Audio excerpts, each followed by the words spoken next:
기아여자대학교의 박경신입니다. 앞서서 김혜창 본부장님께서 한국 저작권법상 미술 저작물과 관련된 개요에 대해서 설명을 해주셨으면, 저는 실제로 지금 미술 저작권 시장이라는 걸 전제하에서 미술 저작권이 어떻게 활용되고 있고 수요가 어떻고 미술 저작권이 다른 장르의 저작권과 다른 특성이 어떤 거고, 더 나아가서 아마 이제 관심이 많으실 2027년부터 국내에서 시행될 재판매 보상 청구과 관련해서 어떤 상관관계가 있는지에 대해서 특히 좀 미술 저작권 활성화 측면에서 살펴보도록 하겠습니다. 그래서 이제 국내 미술 저작권 시장이 어느 정도인지, 그러니까 아마 많은 분들이 음악 저작권이라든지 다른 분야 저작권에 대해서는 굉장히 많이 보도를 통해서 들으셨을 텐데, 미술 저작권 시장이 그러면 규모가 어느 정도지라고 좀 살펴보자면, 미술 그러니까 한국저작권위원회에서 이제 저작권 등록 업무를 담당하고 계시는데요. 2023년 기준으로 보면 일단은 총 등록 건수 중에 미술 저작물이 차지하는 비중은 굉장히 높습니다. 보시면 36.6%면 가장 많은 비중을 차지하고 있는 건데, 그에 반해서 ICN이 이제 저작권위원회에서 관리하고 있는 통합저작권 관리 번호인데요. 이 부여 건수는 사실 100만 건, 총 100만 건 이상의 건 중에 사실 9만 건 정도,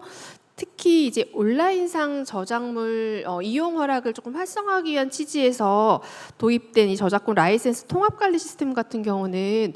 이게 좀 안타깝지만 사실 0건인데, 이게 시각 예술이라는 특성 때문에 그런 것 같아요. 그러니까 이미지가 이용되기 위해서는 이게 사실 이제 디지털상으로 이용 허락을 계약을 체결하는 게 여러 가지 이제 애로사항이 있기 때문에 사실 이제 0건이라고 보시면 될 것 같고,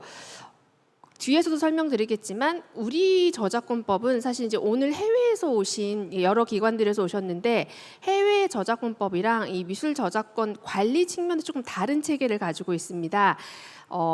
우리나라 같은 경우는 신탁과 대리중개가 사실은 성격을 달리하는 사실 듀얼 체제인데, 제가 점심 때 다른 기관들 여쭤봤더니 사실은 이제 이런 듀얼 체제는 아니고 대부분 그냥 집중 관리, 그러니까 컬렉티브 매니지먼트 시스템이거든요. 그런데 저희는 이제 신탁 관리와 대리중개가 조금 다르게 운영이 되고 있고, 이 부분에 대해서는 뒤에 설명드리겠지만, 일단은 그 신탁관리단체가 문화체육관광부의 허가를 받아서 운영되고 있는 신탁관리단체가 관리하고 있는 저작물 플러스 저작 인접물 수를 보면, 미술 분야는 사실은 이제 통계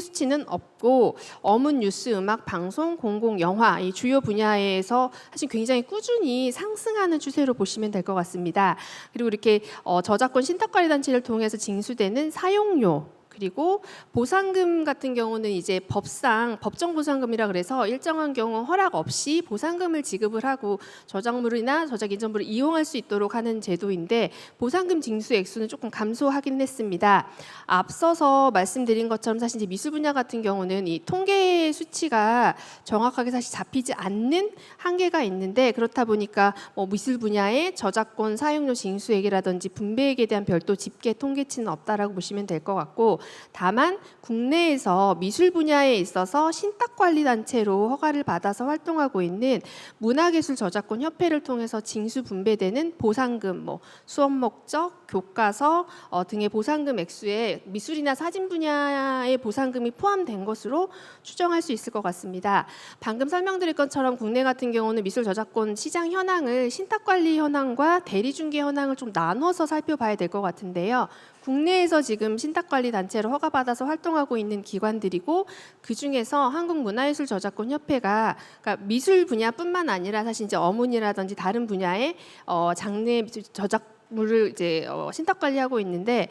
지금 사진, 미술 저작물의 신탁 관리 단체로도 활동을 하고 있습니다. 신탁 관리 단체 같은 경우는 저희가 이제 와이포에서 TAG라고 해서 사실은 집중 관리 단체가 지켜야 할 뭔가 준수사항이 이제 TAG, 보통 트랜스퍼런스, 어카운터빌리티, 거버넌스, 그러니까 요게 사실 이제 가장 중요한 운영상 지침인데, 국내 저작권법에도 신탁 관리 단체 같은 경우는 보시면 105조부터 111조까지 굉장히 엄격한 어떻게 보면 관리 감독을 받고 있다라고 볼 수 있을 것 같고, 반면에 이제 대리중개업 같은 경우는 저작권위원회에서 그 통계 발표한 자료에 따르면 미술이나 사진 분야의 통계치가 어느 정도 잡힙니다. 그래서 비율, 특히 사진 분야 같은 경우는 이런 대리중개 업체를 통해서 거래가 이루어지고 있는 비율 역시 뭐 28.72%면 낮은 수치는 아니라고 볼 수 있을 것 같고요. 다만 이런 대리중개 업체에 대해서도 국내 저작권법상 여러 가지 이제 규제 형식의 감독이 이루어지고 있다라고 볼 수 있는데, 다만 신탁관리 단체와 비교했을 때에는 사실 이제 관리 감독 부분에 있어서 덜 엄격하다고 보실 수 있을 것 같고, 다만 이제 실제로 이 대리중개 업체에 대한 여러 가지 이제 그동안에 논란이 있었던 상황에서 2021년도에 문화체육관광부에서 대리중개업 이 하지 말아야 할 금지 행위 지침을 발표하기도 했습니다. 이 작년에 사실 이제 오늘 행사를 주최하는 예술경영지원센터에서 미술 저작권과 관련한 상당히 많은 연구 용역을 발주를 해서 이제 수행이 이루어졌는데요. 그 중에 기존에 사실은 이제 미술 저작권 말고, 그러니까 저작권 전반에 대한 수요라든지 통계에 대한 뭐 수치들은 저희가 파악을 할 수 있었던 거에 반해서 미술 저작권에 대한 좀 특화된 수요 현황 같은 뭐 좀 수치들이 구축이 되지 않은 상황을 반영을 해서 실제로 한 저작자 800명 정도, 이용자 거의 500명 정도를 대상해서 실제로 이 수요 및 인식 현황 조사가 이루어졌었는데요. 여기 이제 조금 유의미한 수치들을 제가 소개를 해드리자면, 기본적으로 이제 저작권 계약과 관련한 최근 5년 이내 현황이라든지 사용료 지급 현황 중에서 저작자 같은 경우 저작권 계약을 체결한 경험이 있다라는 비율이 사실은 없다는 비율보다 높게 나타났었고요. 이용자는 반면에 체결한 경험이 없다라는 비율이 조금 높게 나타났습니다. 저작자 같은 경우는 본인이 직접 계약을 체결하는 경우가 가장 많았고, 이용자는 저작권자나 뭐 저작권자 본인 또는 유족과 직접 계약을 체결하는 경우가 많았습니다.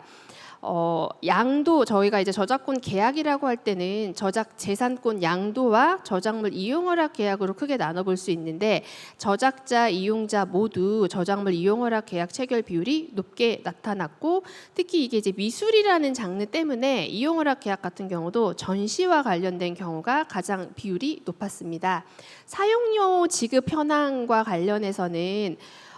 이제 계약 체결 경험 비율이 높다라는 수치와 좀 상반되게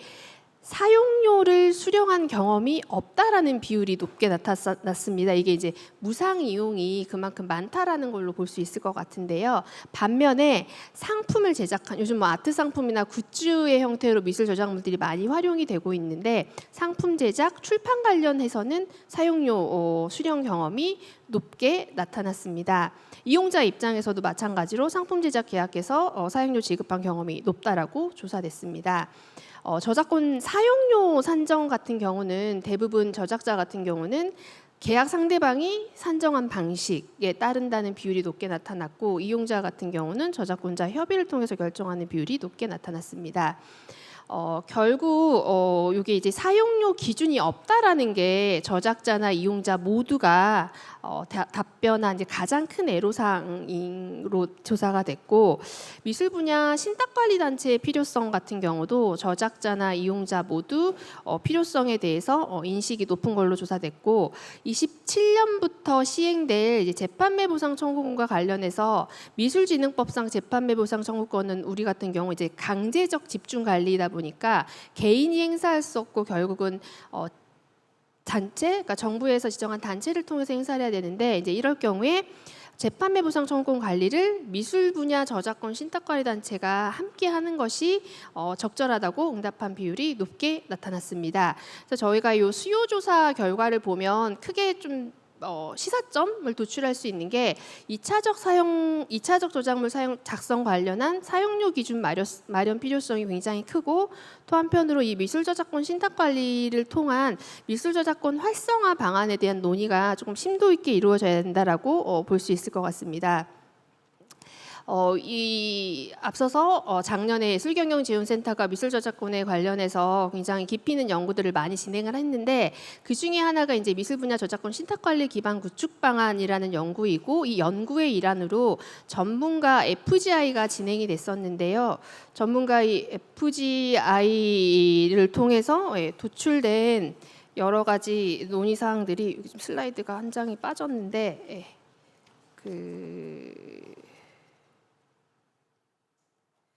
아마 자료에는 있으실 것 같습니다. 실제로 지금 이제 미술 저작권 시장 현황에 대해서 이 전문가분들이 기본적으로 이 미술 저작물 분야의 저작권 인식은 높아졌는데, 그러니까 전시 관련해서 부가적 이용 계약 체결은 조금 부족하다라는 의견을 주셨고, 앞서서 말씀드린 것처럼 미술 분야 같은 경우 이제 무상 이용이 여전히 좀 많다라는 의견, 일반적이라는 의견을 주셨고, 미술 저작권 그러니까 음악이라든지 타 분야, 문학 분야와 같은 타 분야에 비해서 미술 저작물 분야에 있어서 좀 신탁 관리의 한계성도 지적을 해주셨는데요. 그 중에 이제 여러 이유들이 있었는데, 소위 말해서 시장에서 수요가 많은 마스터피스 작가들의 경우는 사실 이제 신탁 관리를 통해서보다는 직접 또는 재단이 저작권을 행사하는 방식을 선호할 것이다. 그리고 음악이나 문학 작품 같은 경우는 사실은 많이 노출되고 그에 따른 사용료 수익을 선호하는 반면에 미술 저작물 같은 경우는 오늘 작가님들도 자리를 많이 해주셨는데 과도한 이미지 노출에 대해서 상당히 부정적이다. 그러니까 이게 이미지가 많이 노출될수록 사용료 수입은 늘겠지만 그게 이제 작가로서의 커리어라든지 여러 방면에 있어서 또 원치 않는 경우가 많다라는 부분. 그다음에 이 신탁 관리에 대해서 또 전속 화랑이 있기 때문에 이 전속 화랑과의 관계 불편한 수도 있다라는 점 지적해 주셨고, 말씀드린 것처럼 무상 이용 관행이 많은 상황에서 이 신탁 관리 단체를 통한 수익 창출이 한계가 있지 않겠느냐. 그리고 최근에는 이제 이런 에이전시 전문적인, 그러니까 화랑 말고도 전문적인 에이전시들이 출연을 하고 있는데 신탁 관리 단체가 가령 이런 전문적인 에이전시와의 관계에서 경쟁력을 확보할 수 있느냐, 이런 사실 이제 한계도 지적을 해주셨는데, 그럼에도 불구하고 미술 저작권 신탁 관리 확대에 따른 효과도 저희가 도출해 볼 수 있었는데요. 결국은 신탁 관리 단체를 통해서 사용료 기준이 마련이 되고, 그러면 이제 작가 이미지의 무단 이용이 방지되거나 작가 보호가 강화될 수 있다라는 점도 기대해 볼 수 있다라고 말씀을 드렸습니다. 아울러서 그러면 효과적인 신탁 관리를 위해서는 어떤 방안들이 필요하느냐와 관련해서는 작가들 같은 경우에 본인의 저작물을 신탁 관리하면서도 원치 않는 매체나 사실은 맥락의 저작물이 사용되는 걸 원하지 않을 텐데 신탁 관리를 사실 이제 맡기게 되면, 그리고 저희 저작권법상 이용 허락이 요청이 들어오면 합당한 근거가 없으면 사실 이용 허락을 거절하지 못하는 한계가 있기 때문에 이런 문제들이 조금 보완해야 될 필요성이 있다. 그래서 이런 맥락에서 작가의 신탁 범위를 선택할 수 있는 관리 방안이 함께 마련이 돼야 되고, 더 나아가서 시장에서의 수요가 많은 마스터피스 작가 또는 재단이나 기타 작가의 유인책이 함께 필요하다라는 의견을 주셨습니다. 그래서 이런 이제 실태조사, 현황조사를 바탕으로 국내 미술 저작권 시장의 좀 특성을 살펴볼 필요가 있을 것 같습니다. 이 특성에 따라서 그러면 이제 활성화를 위해서 어떤 점들이 개선이 돼야 될지 저희가 좀 논의를 해봐야 될 것 같은데요. 미술 저작물은 사실은 어문, 음악, 영상 저작물, 다른 저작물과 다른 굉장히 독특한 특성 중에 하나 때문에 사실은 수익 창출이 한계가 있다라고 볼 수 있을 것 같은데, 이제 가장 큰 특징이 원본성이나 일품성. 요즘 멀티플 아트라든지 에디션 개념의 작품들이 시장에서 많이 거래가 되고는 있지만 여전히 원본성, 일품성, 그리고 앞서서 이해창 본부장님 이제 말씀해 주신 것처럼 저작권법상 전시권이 제한이 됩니다. 원본을 소유하고 있거나 소유하고 있는 자의 동의를 얻은 사람, 그러니까 이런 경우는 사실 저작권 수익이 발생할 수 있는 여지가 없는 거죠. 그리고 우리 저작권법상 이 대여권이라는 개념이 적용이 되지 않습니다. 그러니까 저희가 이제 일반적으로 동산의 대여를 통한 사용료는 발생할 수 있겠지만 저작권법상 대여권 사용료 개념이 없고, 우리나라 같은 경우는 이제 사적 복제가 자유롭게 허용이 되기 때문에 해외 입법례 같은 경우는 사적 복제가 이루어지는 경우 보상금이 지급이 돼야 되거든요. 그래서 이런 부분들 때문에 사실은 미술 시장이 최근에 급격한 성장을 보였음에도 불구하고 사실 미술 저작권 시장과는 굉장히 비대칭적인 구조를 볼 수 수 있을 것 같습니다. 그래서 저희 예술인 실태조사도 보시면 미술 분야, 공예 분야, 사진 분야에 있어서 저작권 수입은 사실 굉장히 낮습니다. 그러니까 대부분은 사실은 원본을 판매해서 얻는 수익이 가장 큰 비율이라고 보시면 될 것 같고, 미술 저작물 같은 경우는 또 한편으로 이 저작권 인정 여부가 불명한 경우가 많습니다. 오늘 이제 기획자분들도 오셨는데, 그래서 기획자분들이 가장 많이 의문을 제기하는 게 내가 기획한 전시에 내가 어떤 저작권을 행사할 수 있느냐. 이게 이제 아이디어 표현의 이분법 때문에 뭐 그렇다라고 볼 수 있을 것 같은데요. 그래서 이런 부분들, 그다음에 최근에 컬렉티브 활동도 많아지고 있는데, 컬렉티브 구성원들 간에 사실 저작권이 불명한 경우도 많고, 이제 미술의 매체 확대가 되고 여러 가지 이제 공표 방법이 다양해진 것과도 관련이 있는데, 솔릭 같은 경우는 사실은 저 다이아그램, 그다음에 서티피케이트가 거래되고, 이게 이제 인스톨러라고 하는 실제 그리는 사람들에 의해서 현장에서 구현이 되는데요. 이제 그러면 이게 저작권법상 저 현장에서 구현된 솔루잇의 저 지시서에 따라 구현된 저 벽화에 대한 저작권은 누구에게 기속하는지, 사실 이런 좀 저작자가 불명확한 부분도 미술 저작물의 특성이라고 볼 수 있을 것 같고, 그다음에 이제 최근에는 이제 매체가 확대되고 좀 융복합되는 경향들도 볼 수 있을 것 같습니다. 뭐 개념 미술, 그다음에 퍼포먼스, 비디오 아트, 뭐 사운드 아트, 디지털 아트, 뭐 설치 미술, 그러니까 소위 말하는 이런 비물성 기반 미술품이나 미술 저작물 로 볼 수 있을지가 사실 불명확한 뭐 미술 기록물의 이용도 증가하고 있고, 장르 간 융복합도 강화되고 있고, 그다음에 가장 최근에 사실 이제 하두는 AI를 활용한 이 창작과 관련해서 어디까지 저작권이 인정될 수 있는지, 이런 부분들도 고려가 돼야 될 것 같습니다. 이런 미술 저작물 특성과 함께 저작권 시장의 좀 특성을 말씀을 드리면, 앞서서 말씀드린 것처럼 미술 저작물 같은 경우는 저작권을 관리하거나 행사하는 방식이 굉장히 다양합니다. 작가 본인, 아니면 화랑, 아니면 에이전시, 뭐 그다음에 이제 신탁관리 단체, 굉장히 다양한 관리 방식이 있고, 그에 반해서 서면 계약 체결률이 상당히 낮습니다. 앞서서 저희가 뭐 그 실태조사 했을 때에는 최근에 계약을 체결한 비율이 높게 나타나긴 했는데, 문체부에서 실시한 예술인 실태조사를 보면 타 분야에 비해서 미술, 공예, 사진 분야 같은 경우는 여전히 계약 체결 경험 비율이 좀 낮은 걸로 조사가 됐고, 그다음에 이제 무상 이용 관행이 여전히 많고, 그러니까 아티스트피라는 이제 명목으로 저희가 이제 전시를 할 때 작가에게 지급이 되면 그 아티스트피 개념 안에 뭔가 저작물을 이용하는 이용료까지 같이 포함되는 방식으로 지급되는 경우도 있고, 그래서 무상 이용 관행이 많고, 그다음에 수요와 공급이 사실 굉장히 불균형한 것 같습니다. 그러니까 시장에서 원하는 미술 저작물과 에 비해서 사실 이제 공급되는 저작물이 굉장히 많고, 그럼에도 불구하고 미술 저작권이 신규 수요 확대나 신탁 관리 확대 가능성은 여전히 있습니다. 그러니까 최근에는 이제 뭐 이렇게 전시와 연동돼서 아트 상품이라든지 굿즈가 만들어지고 방송에 사용이 되고, 그다음에 저희 좀 미디어월 같은, 그러니까 이게 공연의 방식으로 재생되는 형태도 많고, 특히 이제 아마 작가분들이 사후 돌아가시고 나면 실제로 유족들은 어떻게 보면 직접 관리하는 방식보다는 또 이 신탁 관리를 통해서 행사하는 방식을 또 선호할 수도 있고, 그래서 여전히 미술 저작물, 그다음에 미술 저작권 시장의 한계에도 불구하고 여전히 확대나 그다음에 이제 증가 가능성은 있다라고 볼 수 있을 것 같은데요. 그러면 이런 미술 저작물, 미술 저작권의 특성을 감안을 할 때 그럼 좀 활성화하기 위해서 어떤 방안들이 필요할 것이냐. 이제 가장 대표적인 게 저작권법상 뭔가 개정을 할 사항, 그다음에 이 신탁 관리를 통해서 신탁 관리 단체에 좀 전문적인 활동을 제고해서 저작권을 활성화하는 방안, 그다음에 이제 수익 창출원 신규 발굴이나 다양화 방법들, 크게 세 가지를 나눠볼 수 있을 것 같은데요. 이제 저작권법상 이제 아까 김혜창 본부장님께서 이제 판례에서 이렇게 미술 저작물을 정의한다라고 소개해 주셨지만, 저작권법에서는 사실은 그 저작물의 정의, 그다음에 저작물의 애시, 전시 이 정도로 들고 있는데,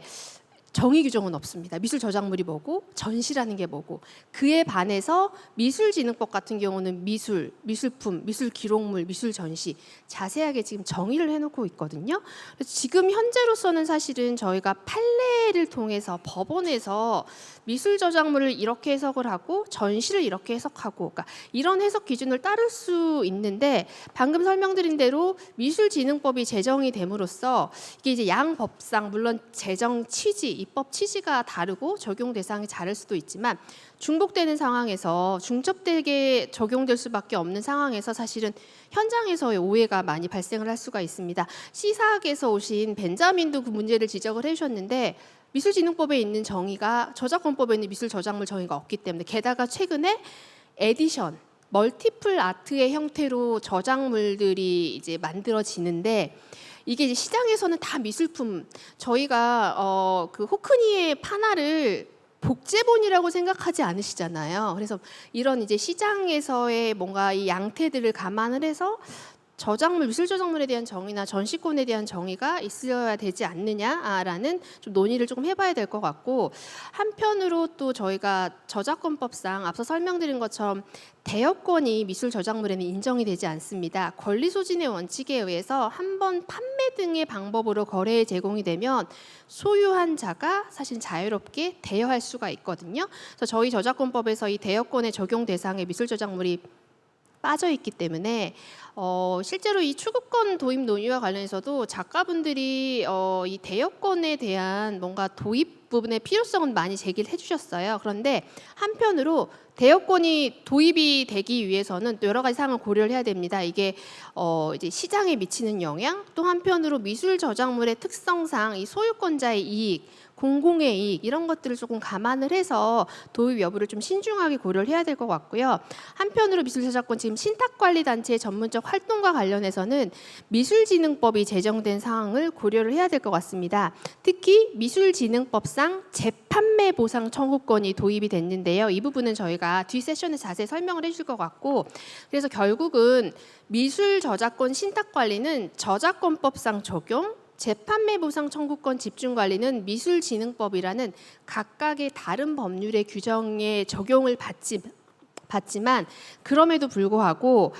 이거를 이제 저희가 중첩적으로 고려를 해서 방안을 마련할 수밖에 없는 게 특히 재판매 보상 청구권 같은 경우가 효율적으로 집행이 되기 위해서는 결국은 재판매 보상 청구권자와 미술 저작권자가 중첩될 수밖에 없는 상황을 고려를 해서 비용 측면이라든지 운영 절차상 효율성을 고려해야 될 것 같고 향후 재판매 보상 청구권 이제 시스템이 구축이 돼야 될 텐데 이제 이런 경우 상당한 비용이 소요될 수 있다라는 점, 그 다음에 해외 입법례 같은 경우는 동일한 기관에서 신탁관리, 미술저작권 관리와 재판매 보상 청구권을 함께 관리하고 있는지 아니면 별도의 기관에서 관리하고 있는지 해외 입법례들도 좀 참고해 볼 수 있을 것 같습니다. 더욱이 지금 미술진흥법에서 미술진흥 전담기관을 지정하도록 되어 있는데요. 미술진흥 전담기관이 이제 미술진흥 사업도 수행을 하고 일정 부분 운영 경비 지원을 받을 텐데 이런 부분들을 감안을 해서 향후 지금 미술저작권 신탁관리단체 운영, 그다음에 재판매 보상 청구권을 실제로 집행하는 단체 운영 방안을 같이 고려를 해야 될 것 같고 그런데 이제 더 궁극적으로는 이 신탁 관리를 활성화되기 위해서 이제 여러 가지 고려해야 될 뭐 신탁 범위 선택제라든지 그다음에 수익 창출원 신규 발굴도 함께 고려가 돼야 될 것 같습니다. 그래서 크게 저희가 미술진흥법, 저작권법 모두 고려하되 저작권 활성화, 그다음에 체계적이고 효과적인 미술진흥 정책 수행할 수 있는 것들을 양자를 다 고려를 해야 될 것 같고요. 이제 마지막으로 저희가 이 수익 창출원 신규 발굴은 좀 같이 고민을 해야 될 것 같습니다. 현재 신탁관리단체가 있고 사용료 기준이 있지만 혹시라도 해외 집중관리단체의 사용료율을 조금 벤치마킹해서 이 사용료 기준을 조금 더 구체적으로 다양화할 필요가 있는지 최근에 이 매체가 다양해지고 융복합되고 있는 상황들 더 나아가서 지금 AI라는 화두가 던져진 상황에서 이 사용료 징수 규정의 개정이 필요하진 않는지 살펴봐야 될 것 같고 지금 미술진흥법이 제정이 됐고 시행이 되고 있는 상황에서 지금 미술진흥법상 뭐 공공미술품이라든지 다양한 규정들과 함께 미술 저작권 활성화 방안을 함께 논의해봐야 될 것 같고, 마지막으로 미술 저작권 관련해서 최근에 아마 안 좋은 뉴스를 많이 접하셨을 것 같아요. 뭐 투자 사기라든지, 그러니까 미술 저작권을 통해서 뭐 수익을 보장을 해준다라는데, 그러니까 이런 부분들이 사실은 이 미술 저작권에 대한 가치평가 시스템이, 공적인 가치평가 시스템이 마련되지 않다 보니까 시장에서는 뭔가 내가 미술 저작권을 투자를 하면 수익을 얻을 수 있나? 이게 잘못된 인식으로 이게 논리가 그렇게 가면 안 되는데, 그런 논의들이 있을 것 같아서 조금 미술 저작권에 대한 가치평가 시스템도 함께 구축을 해야 될 필요성이 있을 것 같습니다. 오늘 사실 짧은 시간에 좀 미술 저작권 활성화 측면에서 시장과 법에 대해서 간단하게 말씀을 드렸습니다. 추후에 지금 저희 라운드 테이블이나 뭐 해외 기관에서 오신 전문가분들의 논의를 통해서 조금 궁금하신 점들을 더 이야기해 볼 수 있을 것 같습니다. 감사합니다.